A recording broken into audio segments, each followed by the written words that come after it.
मौलाना साहब दिलचस्पी रखते हैं और वो फाटा के इंजमाम को रिवर्स करने के हवाले से है और वो खुलकर इजहार कर चुके हैं कि ये दुरुस्त तरीके से नहीं हुआ था इससे पहले। फाटा का इंजमाम इस हवाले से हो सकती है कानून साजी। देखिए, ये उस वक़्त हमने फाटा मर्जर किया और उस वक़्त की सिचुएशन के मुताबिक बिल्कुल हम चाहते थे कि इसको सूबे केपी में ज़म किया जाए और ताकि एक सूबे का जो तमाम तर उसकी हैयत है उसमें एटलीस्ट इंक्लूसिविटी के एलिमेंट को देखा जाए। लेकिन कुछ सिक्योरिटी सूरत हाल इस तरह की है, वहाँ पे लोकल कस्टम्स हैं, उन लोकल कस्टम्स को फुली इंटीग्रेट नहीं किया गया और वो नहीं हो सके।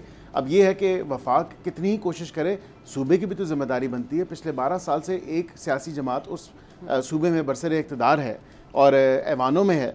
अब उन्होंने अगर उसको नहीं इनकलकेट किया या नहीं उन लोकल कस्टम्स को इंटीग्रेट किया सूबे के अंदर या इतना वेटेज नहीं दिया उस पूरे इशू के ऊपर, तो फिर ज़ाहिरी बात है कि तमाम तर मामला देखने पड़ेंगे। मौलाना साहब बिल्कुल उन्होंने इस चीज़ का अंदिया दिया है, लेकिन ये देखना पड़ेगा कि क्या दीगर इत्तेहादी भी ऑन बोर्ड हैं कि नहीं है।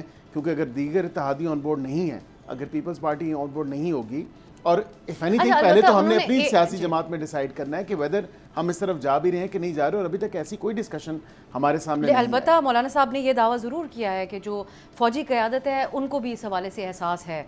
सो उधर भी इस किस्म का एक सेंस मौजूद है जो फाटा फौजी क़यादत का तो मैं नहीं कह सकता, लेकिन मैं कम से कम अपनी पार्टी के ऊपर ज़रूर कह सकता हूँ कि अभी हमारे यहाँ या हम इंटरनली हमारी ऐसी कोई डिस्कशंस नहीं चल रही।